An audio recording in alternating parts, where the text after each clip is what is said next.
సంవత్సరాల తరబడి ఎన్ని మందులు వాడినా మీ మోకాల నొప్పులు తగ్గట్లేదా? ప్రాణ పెయిన్ క్లినిక్ లో అత్యాధునిక చికిత్స. నమస్తే, వెల్కమ్ టు సుమన్ టీవీ. నేను జానకి. నంద్యాలలో 8 ఏళ్ల బాలికపై మైనర్ బాలుర అత్యాచారం ఘటన ఇప్పుడు సంచలనం రేపుతోంది. 3వ తరగతి చదువుతున్న బాలికపై ఆమె సీనియర్లే అత్యాచారానికి పాల్పడ్డారు. నిందితుల్లో ఒకరు 6 కాగా మరొకరు 7వ తరగతి చదువుతున్నారు. చిన్న వయసులో ఈ తరహా నేరానికి పాల్పడడం నివ్వెరపరుస్తోందని చెప్పుకోవచ్చు. బాలికను చంపి పడేశామని నిందితులు చెప్పడంతో ఎన్డీఆర్ఎఫ్ బృందం రంగంలోకి దిగింది. 30 మంది నీటి అడుగున గాలిస్తున్నట్లుగా కూడా తెలుస్తోంది. ఇదే అంశం మీద మనతో పాటు మాట్లాడడానికి ఈ రోజు మనతో పాటు స్టూడియోలో ఉన్నారు డాక్టర్ చైల్డ్ సైకాలజిస్ట్ చంద్రక్రాంతి గారు. ఆయనతో మాట్లాడి మరిన్ని వివరాలు తెలుసుకుందాం. నమస్కారం క్రాంతి గారు. మేడం నమస్తే అండి. నంద్యాలలో జరిగిన ఇన్సిడెంట్ అయితే నిజంగానే కలకలం రేపుతుంది. చాలా బాధ అనిపిస్తుంది. చాలా చిన్న అమ్మాయి, ఈ పిల్లలు కూడా చాలా చిన్నవాళ్ళు. ఏంటి ఈ ఘటన గల కారణాలు? పిల్లల్లో నేర వృత్తి పెరిగిపోతుందా, లేకపోతే ఏంటి ఇంత చిన్న వయసులో? అసలు ఈ ఘటనను చూస్తే చాలా దురదృష్టకరం అండి. ఎందుకంటే ఆ ఏజ్ పిల్లలు కూడా 6th 7th అంటే ఒక 11-12 సంవత్సరాల మధ్యలో ఉంటాయి వాళ్ళ వయసు కూడా. అంటే ఇక్కడ మనం ఆలోచించాల్సింది ఏంటంటే ముఖ్యంగా పేరెంట్స్ పిల్లలతో ఉండే విధానం కూడా చాలా ఇంపార్టెంట్.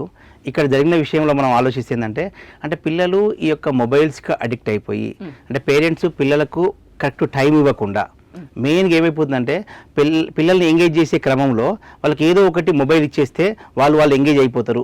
అంటే మా పని మేము చేసుకుంటాం, వాళ్ళ పని వాళ్ళు చేసేసుకుంటారు అనే ఆ టైంలో ఏమైపోతుందంటే వాళ్ళ మీద మనం ప్రత్యేకమైన దృష్టి పెట్టలేకపోతున్నాం. అసలు వాళ్ళు ఏం చూస్తున్నారు, అంటే ఎలాంటి వెబ్సైట్ చూస్తున్నారు, మన వాళ్ళ యొక్క మానసిక పరిస్థితి ఏంటో తెలియకుండా అయిపోయింది. ప్రతిరోజు పిల్లలు ఏమైపోతుందంటే స్కూల్ నుంచి రాగానే కాసేపు ఆడుకోవాలన్న వాళ్ళ యొక్క ధ్యాస కూడా లేదు. రాగానే ఇంటికి వచ్చి మొబైల్ లేకపోతే టీవీ.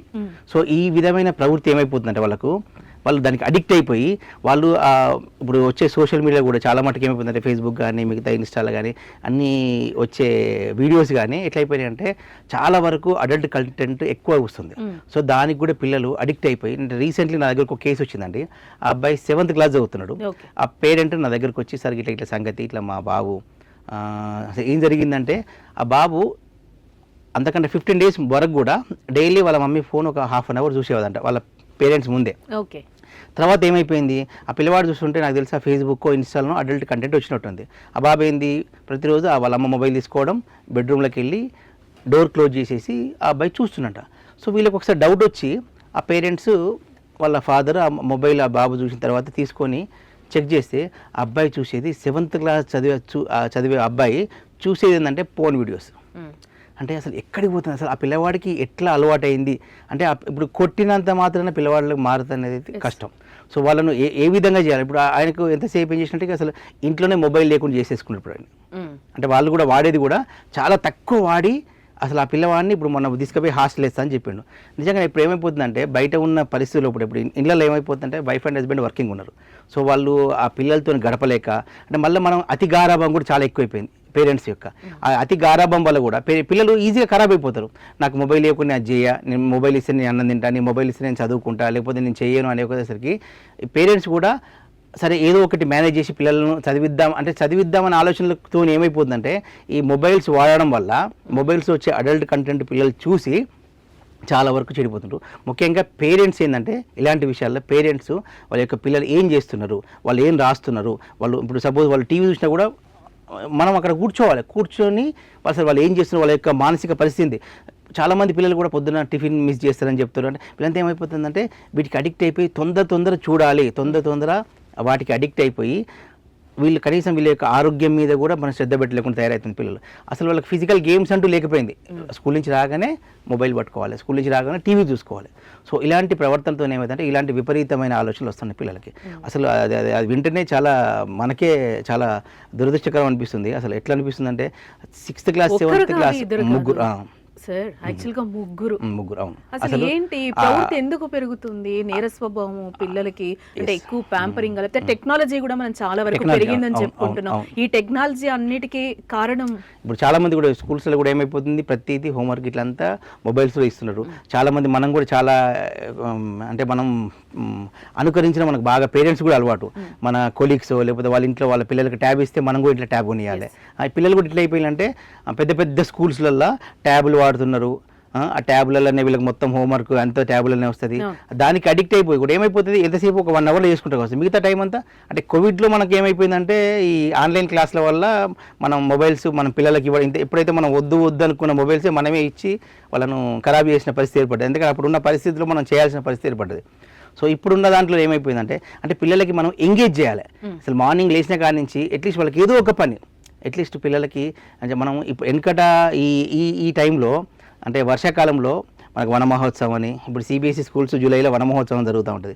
అసలు కనీసం స్కూల్స్ కాదు కదా, పేరెంట్స్ కూడా వీటి మీద అంటే పర్యావరణం మీద అవగాహన చెప్పడం కానీ, అంటే కొన్ని చెట్లు పెంచడం కానీ, వాళ్ళకి ఒక చెట్టు పెంచి దీన్ని రోజు పెంచుకోండి, చిన్న చిన్న కోడి పిల్లలు కూడా ఇచ్చి వాళ్ళని మేనేజ్ చేయొచ్చు. ఇలాంటి మనం పిల్లలకు ఎంకరేజ్మెంట్ చేసి ఇవ్వాలి. కానీ ఏం చేస్తున్నాం మనం, ఇవి ఏం చేయకుండా పెద్ద పెద్ద స్కూల్స్ అని ఈ రోజుల్లో కార్పొరేట్ స్కూల్స్ అని చెప్పేసి అక్కడ అంటే మొత్తం టెక్నాలజీకి అడిక్ట్ అయిపోయి ప్రతిదీ ఏదైనా కావాలంటే గూగుల్లో కొట్టడం, అంటే మనమే నేర్పుతున్నాం. ఇంకోటి ఏంటంటే కూడా ప్రతి పేరెంట్ కూడా పిల్లలతోని అసలు వాళ్ళు ఏం చేస్తున్నారు, అంటే వాళ్ళు చేసేది కరెక్టేనా కాదా అనేది కూడా వీళ్ళు ఎవరు అబ్జర్వ్ చేయలేకపోతున్నారు.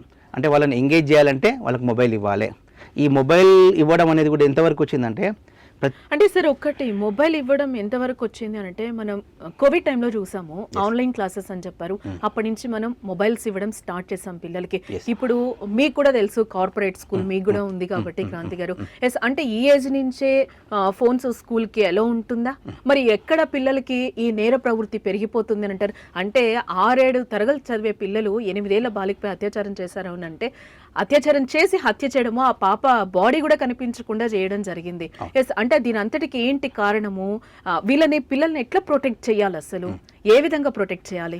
రైట్, ఇప్పుడు మన సమాజం కూడా ఎట్లయిపోయిందంటే ఇప్పుడు ఒక స్కూల్ ఉంది, ఆ స్కూల్లో టీచరు పిల్లవాడిని పిలిచి ఏదైనా కొంచెం మందలియాలంటే భయపడుతున్నారు. ఏంటంటే ఇవాళ కొంచెం మనం మందలిచ్చేసరికి తెల్లగట్ల వాళ్ళ అమ్మను, వాళ్ళ నాన్నను, వాళ్ళ మామయ్యలను నలుగురిని తీసుకొని వచ్చి మా అబ్బాయిని ఎందుకు కోపడ్డావు, మా అబ్బాయిని ఎందుకు కొట్టిండవు అని చెప్పేసి అడిగే పరిస్థితి వచ్చేసరికి టీచర్స్ కూడా ఏమైపోతుందంటే వాడిని ఏమన్నా అంటే మళ్ళీ 10 మంది వస్తారు అని ఆ భయంతో కూడా వీళ్ళను కరెక్ట్గా కొంచెం అంటే ఇప్పుడు మనం ఎంత చెప్పినా కూడా ఇప్పుడు దెబ్బకైనా దేవుడు ఉంటారనే ఒక నానుడు ఉన్నది. సో పిల్లలకి కొంచెం భయం ఉండాలండి, భయం ఉంటేనే వాళ్ళు చదువుతారు. ఆ భయం అనేది కూడా లేదు. ఇంకొకటి ఏంటంటే మనం పేరెంట్స్ కూడా ఏం చేస్తున్నాం అంటే ప్రతిదీ పిల్లల్ని డిపెండ్ చేస్తున్నాం. ఇప్పుడు మనం సపోజ్ బయటికి వెళ్ళి ఏదన్నా ఒక పెన్సిల్ కొనుక్కరావాలన్నా పెన్ కొనుక్కరావాలన్నా కూడా డాడీ ఆఫీస్ వచ్చేటప్పుడు తీసుకొస్తారు, మమ్మీ వచ్చేటప్పుడు తీసుకొస్తారు అని ఇలా చెప్తున్నాను తప్పించి వాళ్ళకి అసలు బయటికి పోయే స్కోపే ఇట్లా వాళ్ళు భయపడుతున్నారు పిల్లలు. ఏమంటే ఎంతసేపు ఒక కేజ్డ్ బర్డ్ లాగా పెంచుతున్నాం మనం. సో వాళ్ళకి బయట ఏం జరుగుతుంది అసలు కొన్ని మానవ సంబంధాలు కూడా మనం ఇప్పుడు కొన్ని ఫంక్షన్స్కి మనం పిల్లల్ని తీసుకెళ్ళాం, ఎందుకంటే వీళ్ళు వస్తే వీళ్ళు ఆగం చేస్తారని చెప్పేసి అనుకుంటాం. కానీ బయటికి తీసుకెళ్తే వీళ్ళకి కొన్ని మానవ సంబంధాలు తెలుస్తాయి. మనం తీసుకెళ్ళినప్పుడు మన అక్క చెల్లెలు కానీ మన నానమ్మలు, తాతయ్యలు, అమ్మమ్మలు వీళ్ళందరూ కలిసినప్పుడు ఏమైందంటే అక్కడ ఒక బాండింగ్ అనేది ఏర్పడుతూ ఉంటుంది. అదేవి మనం ఎవరు చేయట్లేదు. సో వాటి వల్ల కూడా ఏమైపోతుందంటే వీళ్ళకి తెలియట్లేదు అసలు అంటే సమాజంలో ఎట్లా ఉండాలి, ఎట్లా చేయాలి. ఓన్లీ స్కూల్కి వెళ్ళేసరికి హోంవర్క్, ఇంటికి వచ్చి చదువుకోవాలి, మళ్ళీ పడుకొని మళ్ళీ పొద్దున్న లేచి వెళ్ళిపోవాలి, వచ్చినాక ట్యాబు, మళ్ళీ హోంవర్క్ కూడా ఎట్లా ఇస్తున్నాం అందరం టీచర్లకు మొబైల్లో పంపుతున్నాం. ఇంటికి రాగానే పేరెంట్ ఇంతకుముందు మొబైల్ వద్దు అని అనుకునే టైంలో నాకు హోంవర్క్ వచ్చింది, మొబైల్ వచ్చింది ఇవ్వండి. సో దానివల్ల ఏమైపోతుందంటే ముఖ్యంగా మీడియా కానీ ఇప్పుడు టీవీలలో వచ్చే ఇప్పుడు సినిమాలలో కూడా కానీ సినిమాలు వచ్చే కంటెంట్ కూడా ఎట్లంటే ఎంతటి కొన్ని సినిమాలు అయితే చూడడానికి చాలా క్రూరంగా ఉంటుండే, అయినా కూడా ఆ అడల్ట్ కంటెంట్ వేసేసి మనకు పిల్లలకు కూడా కంపల్సరీ అందరూ ఇప్పుడు ఓటీటీలు వచ్చినాయి. ఇంతకుముందు అంటే ఆ సినిమాకు 18 సంవత్సరాలు దాటిన వాళ్ళు పోవాలని ఒక ఉండే కదా, ఇంట్లో ఓటీటీలు వచ్చేసరికి ఏమైపోతుంది కంపల్సరీ అందరూ చూస్తున్నారు. సో ఇలాంటి వాటి ఏంటంటే మనం యాజ్ ఎ పేరెంట్గా మనం పిల్లల్ని మనం కంట్రోల్ చేసుకోవాలి, మనం అబ్జర్వ్ చేయాలి. పిల్లవాడు అంటే నాకున్న అవగాహన ప్రకారం నేను ఒకటి చెప్తా, 22 ఇయర్స్ వచ్చే వరకు ప్రతి పిల్లవాడు వాళ్ళ తల్లిదండ్రులు చెప్పింది కంపల్సరీ వినాల్సిందే. అట్లా వింటేనే వాడు భవిష్యత్తులో చాలా చక్కగా ఒక మంచి అభివృద్ధిలోకి వస్తాడు. అంతేగాని ఇప్పుడు ఏమంటున్నా, మొన్న రీసెంట్లీ ఒక కేసు వచ్చింది మాకు. 4th క్లాస్ చదువుతుంది అమ్మాయి, వాళ్ళ గేటెడ్ కమ్యూనిటీలో ఉంటారంట. వాళ్ళ పక్కన అంటే కంపారిజన్ చూడండి, ఆ పక్కన పాప పెద్ద స్కూల్కి వెళ్తుందంట, ఆ స్కూల్లో 5 lakhs ఫీజు అంట. నేను వెళ్ళే స్కూల్లో 60,000 కడుతున్నారు, 60,000 కడుతున్నారు, లేదు నేను ఆ స్కూల్కి వెళ్తా అని చెప్తే ఈ పేరెంట్ నా దగ్గరకు వచ్చి సరికి ఇట్లా సంగతి అని చెప్తే నాకు వంటలు అనిపించింది. అరే పాప చెప్తే మీరు ఏంటంటే లేదు సార్ మా పాప అక్కడికే పోతానంటుంది, ఇట్లా చేస్తుంది, మేము ఏం చేయాలో మాకు అర్థం కావట్లేదు, మేము పోయి జాయిన్ చేసినామని చెప్తున్నారు. అంటే పిల్లలకి వాళ్ళకి మంచి చెడు వాళ్ళకి తెలియదు ఈ ఏజ్లో. అంటే ఒక పేరెంట్గా మీరే వాళ్ళను కంట్రోల్ చేయకుంటే ఇక వాళ్ళు ఎట్లా కంట్రోల్ అవుతారు? అది కూడా చాలా టోటల్ గా ఇక్కడ పేరెంట్స్ చూసుకోవాలంటే అంతే పేరెంట్స్ చూసుకోవాలి. దాంతో ఇప్పుడు పేరెంట్స్ చూసుకుంటే వీళ్ళు ప్రతిరోజు ఎప్పటికీ లేచిన కాడి నుంచి వాళ్ళు ఎంబడబడ్డు కాదు కదా, అంటే వాళ్ళకు ఒక మంచి వాతావరణం క్రియేట్ చేయాలి. పొద్దున్నే పిల్లలకు మార్నింగ్ లేవగానే వాళ్ళకి కొంచెం ఎక్సర్సైజ్ లేకపోతే ఇంకేదో సంథింగ్ వాళ్ళకి చేపించేసి ఉంటే, ఇప్పుడు ఉన్న పరిస్థితుల్లో కూడా మార్నింగ్ ఎక్సర్సైజ్ ఇవన్నీ వాటికైతే స్కోప్ లేదు, ఎందుకంటే మార్నింగ్ 8 o'clockకి స్కూల్స్ ఉన్నాయి కాబట్టి. వచ్చిన తర్వాతనైనా వాళ్ళకి ఇష్టమైన గేమ్ ఏదైతే గేమ్ ఉందో ఆ గేమ్లోకి పంపించడము, లేకపోతే వాళ్ళకి అభిరుచి తెలుసుకోవడం. కొంతమంది డ్యాన్స్ నేర్చుకోవడానికి ఇష్టపడతారు. అంటే సార్ ఒకటి మీ మాటకు వస్తాను నేను, పేరెంట్సే చూసుకోవాలి అని అంటున్నారు. ఇప్పుడు మనం ఆన్లైన్ క్లాసెస్ స్టార్ట్ చేసిన తర్వాత కూడా మొన్నటి వరకు కూడా మనం ఫోన్ ఇవ్వడమే పేరెంట్స్ కి ఒకానొక టైంలో కొనివ్వడమే పెద్ద భారంగా మారిన సిచ్యువేషన్స్ లో కూడా అప్పో చూసి మొబైల్స్ కొనిచ్చిన పరిస్థితిని మనం చూసాం. ఎందుకంటే పిల్లలు ఎడ్యుకేట్ అవ్వాలి, వాళ్ళకి నీడ్ రోజైతే స్కూల్ కి పంపించే వాళ్ళ పేరెంట్స్, అప్పుడు మనకు ఆ పరిస్థితి లేదు. కానీ మనం ఫోన్ లో ఆన్లైన్ క్లాసెస్ చదువుకోవాలి, పిల్లాడు ఎక్కడ వెనకబడతాడని చెప్పి పేరెంట్స్ దానికోసమే కష్టపడిన పరిస్థితిని మనం చూసాం. అంటే ఇది ఎక్కువ పిల్లలు ఇక్కడ వీళ్ళు క్లాసెసే వింటున్నారా లేకపోతే ఇంకేమైనా యాప్స్ చూస్తున్నారా అని పేరెంట్స్ ఎక్కడ వాళ్ళని వెనకాల కూర్చొని చూసుకుంటారు. ఇదొక పాయింట్. తర్వాత వచ్చి ఇద్దరు ఎంప్లాయీస్ అవుతారు, వైఫ్ అండ్ హస్బెండ్ కూడా. అప్పుడు పిల్లల్ని ఎవరు కేర్ చేస్తారు, ఎట్లా ఉంటుంది? ఇప్పుడు రెగ్యులర్ స్కూల్కి వెళ్ళినా కూడా పేరెంట్స్ ఎలా చూసుకోగలుగుతారు? ఇద్దరు ఎంప్లాయీస్ అయితే వాళ్ళని ఎట్లా మనం ప్రొటెక్ట్ చేసుకోవాలి? అదేనండి, ఇప్పుడు అదే చెప్తున్నా. ఇప్పుడు దేనికి శతకోటి దరిద్రాలకు అనంత కోటి ఉపాయాలు ఉంటాయి. ఇక మొత్తం మేము ఇద్దరం అటే పోతాం, పిల్లల్ని మేము చూసుకోలేమంటే అది తప్పండి. ఉన్న టైంలోనే ఇప్పుడు ఇద్దరికి ఒకే టైం కాకుండా ఈవినింగ్ 6 o'clock 5 o'clock వాళ్ళు వచ్చిన తర్వాత ఇంట్లో కంపల్సరీ అదే ఉమ్మడి కుటుంబం వాళ్ళ సమస్య కూడా ఇక్కడే కదా ఇప్పుడు వచ్చేది. ఇప్పుడు వాళ్ళను ఎవరో మా ఇంట్లో పెద్దవాళ్ళకి అయితే కంపల్సరీ ఎవరో అయితే వాళ్ళు వదిలిపెట్టకుండా అయితే మనం ఉత్తానే వదిలిపెట్టాం కదా.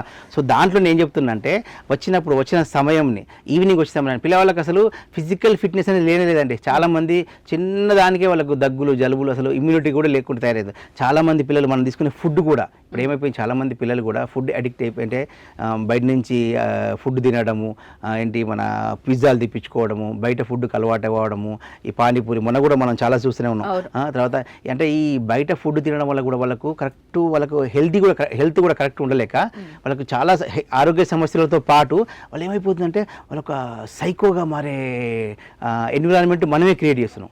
సో దీని ముఖ్యంగా ఏంటంటే నేను ఏం చెప్తున్నా అంటే పేరెంట్స్ పిల్లలకు టైం ఇవ్వాలి, వాళ్ళతో మాట్లాడాలి, వాళ్ళతో ప్రేమగా ఉండాలి. ఇప్పుడు ఇద్దరు ఇట్లా వైఫ్ అండ్ హస్బెండ్ పోతుంటారు కావచ్చు. ఇప్పుడు నా ప్రొఫెషన్ ఉంది, నేను ఇంటికి వెళ్తే రాత్రి 9-10 అయితే మా పిల్లలు పడుకుంటారు. ఉన్న టైంలోనైనా మదర్ అయినా ఏదో ఒక టైంలోనైనా వాళ్ళ పేరెంట్ అంటే వాళ్ళ పిల్లలు అసలు ఏం జరుగుతుంది అనేది కంపల్సరీ చెప్పాలి. మరి పిల్లలకు కూడా ఏంటంటే మన సమాజంలో జరుగుతున్నాయి, మంచి చెప్పాలి, చెడు చెప్పాలి. మంచి జరిగితే ఏమవుతుందో చెప్పాలి, చెడు జరిగితే ఏమవుతుందో చెప్పాలి. అప్పుడే వాళ్ళు అనలైజ్ చేసుకోవడానికి అవకాశం ఉంటుంది. మనం ఏం చెప్తాం, ఏదైనా చిన్న ఇష్యూ జరగగా వాళ్ళని చెప్పొద్దు అని మొత్తం వాడిని మూసేసి లోపల తీసుకొని తల పెట్టి చూసుకుంటాం. అట్లా చేయడం వల్ల కూడా వానికి ఒకటేసారి ఆ ప్రాబ్లం మనకు వచ్చేసరికి వాడు ఏం చేయాలో అర్థం కాలేకపోతున్నాయి. చాలామంది పిల్లలు బయటికి వెళ్ళి షాప్కి వెళ్ళి మనమే పేరెంట్స్గా వాడికి వెళ్ళి బయటికి వెళ్ళి ఒక పాల ప్యాకెట్ తేవడానికో లేకపోతే వాడికి పెన్సిల్ కొనుక్కుంటానికో నోట్బుక్ కొనుక్కుంటానికి మనం పంపించాలి. పంపించినప్పుడు ఏమైతుందంటే అట్లీస్ట్ వానికి తెలుస్తుంది, అంటే ఎట్లా మాట్లాడాలో తెలుస్తుంది. చాలామంది పిల్లలు ఇంటికి వచ్చిన పెద్దలకు కూడా కనీసం విష్ చేయరు, వాళ్ళతో మాట్లాడరు. అంటే ఇప్పుడు చాలా మటుకు నేను చూస్తున్నా, చాలామంది పేరెంట్స్ కూడా చెప్తున్నారు. అంటే ఏమవుతుందంటే మనం పేరెంట్స్ను పిల్లలు అబ్జర్వ్ చేస్తారు. మీరు ఇప్పుడు ఇంట్లో వైఫ్ అండ్ హస్బెండ్ ఎప్పటికీ గొడవ పెట్టుకున్నాను అనుకోండి, పిల్లలకు అదే ఆలోచన ధోరణి వస్తుంది. వైఫ్ అండ్ హస్బెండ్ పిల్లలతో మనం అంటే ఎట్లా మనల్ని ప్రతి ఒక్క పిల్లవాడు అబ్జర్వ్ చేస్తాడు. పెద్దలు చేసే ప్రతి పనిని పిల్లవాడు అబ్జర్వ్ చేస్తాడు. మనం ఎంత నీతిగా ఉంటామో అదే నేర్చుకుంటారు. మీరు చెప్పినట్టు ఖచ్చితంగా పేరెంట్స్ ఏం చేస్తారు, నాన్నను ఒక హీరోగా ఊహించుకుంటారు, మా నాన్ననే హీరో అనుకుంటారు. చాలా వరకు వాళ్ళు అనుకరిస్తూ ఉంటారు. అంటే ఇప్పుడు క్రైమ్ రేట్ కూడా పిల్లల్లో కూడా పెరిగిపోతున్న సిచ్యువేషన్ మనకి కనిపిస్తుంది. ఈ రోజు నంద్యాల ఇన్సిడెంట్స్ చూస్తే అంటే ఆ క్రైమ్ ని వాళ్ళు ఎట్లా చూసి నేర్చుకుంటారు. ఇంట్లో అయితే ఎవరికి అది ఉండదు కాబట్టి దీన్ని మనం ఎట్లా చూడాలి? అదే నేను చెప్తున్నా. ఇప్పుడు మనం ముఖ్యంగా ఇంతసేపు మాట్లాడిన దాంట్లో కూడా అంటే ఇప్పుడు ఆ పిల్లలకు కూడా ఆ పాపను అట్లా చేయాలని అది వాళ్ళకైతే ఎవరు చెప్పరు.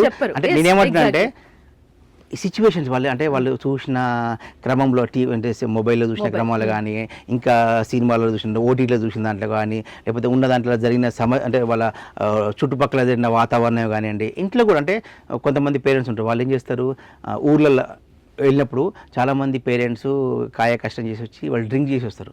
ఇంటికి వచ్చి అతను వాళ్ళ వైఫ్తో చూసే విధానాన్ని, ఆమెతో బిహేవ్ చేసే విధానాన్ని కూడా వాళ్ళు అబ్జర్వ్ చేస్తారు. ఇలాంటి చాలా వరకు వాళ్ళని ప్రభావితం చేసే అవకాశాలు చాలా ఉంటాయి. సో దీనికి ఒకటే కారణం ఏంటంటే పిల్లల్ని ఎంగేజ్ చేయాలి. పిల్లలకు మంచి ఏంది చెడు ఏంది తప్పకుండా చెప్పే బాధ్యత తల్లిదండ్రులది ఉంటుంది. స్కూల్స్లో కూడా ఏంటంటే మనం ప్రతిదానికి అయిన దానికి పోయి టీచర్లను కూడా మా బాబును అట్లా చేయొద్దు ఇట్లా ఇవి బంద్ చేయాలి. ఇవి బంద్ చేస్తే ఏమైందంటే ఫస్ట్ పిల్లలు కూడా మంచి మానసిక ఏ టీచర్కైనా ఏముంటుందండి మంచిగా. ఇప్పుడు మొన్న కేరళలో మనం ఒక చూసాం, చాలా ట్రెండింగ్ అయింది కూడా. ఆయన ఒక ఐఏఎస్ ఆఫీసర్ అయిన తర్వాత వాళ్ళందరూ వచ్చి వాళ్ళ టీచర్తోని ఒక స్టిక్ ఇచ్చి దెబ్బలు తిన్నారు. అంటే అలా నేనేమంటే అంటే దెబ్బలు కొట్టాలని కాదు వచ్చానంటే అంటే అలాంటి సిచ్యువేషన్స్ని చేస్తేనే. ఇప్పుడు చాలామంది చెప్పిండ్రు, చంద్రచూడ్ గారు ఇంతకుముందు ఒకటి చెప్పిండ్రు, తర్వాత జేడి లక్ష్మణ్ గారు ఆ రోజులలో మేము చాలా దెబ్బలు తిన్నామండి, తింటేనే ఈరోజు వాస్తవం అండి. ఎందుకంటే భయం అనేది పిల్లలకు ఉండాలి. భయం ఉన్నప్పుడే భక్తి, అంటే వాళ్ళకు భయం భక్తి ఉన్నప్పుడే వాళ్ళు చదువుతానికి అవకాశం ఉంటుంది. ఇంకోటి కూడా ఏమంటారంటే చాలామంది పేరెంట్స్ కూడా ఈ అతి గారాభం అనేది చేయకండి. అతి గారాభం వల్లనే పిల్లలు చాలా వరకు ఖరాబ్ అవుతారు. ఈ అతి గారాభం అనేది బంద్ చేసి వాళ్ళని ఎంగేజ్ చేయండి, ఆటల్లో పంపించండి, మంచి హెల్దీ ఫుడ్ ఇవ్వండి, మన హెల్దీ ఎన్విరాన్మెంట్. అంటే మనం చేసే ప్రతి పని కూడా పిల్లలకి ఎక్స్ప్లెయిన్ చేసి అసలు ఏం జరుగుతుంది అనేది వాళ్ళకి తెలియడం వల్ల ఏమైందంటే వాళ్ళు తప్పు చేయాలనే ఆలోచన కూడా వాళ్ళకి రాకుండా చేస్తానికి అవకాశం ఉంటుంది. Yes right. Thank you so much Thank you. Kranthi గారు.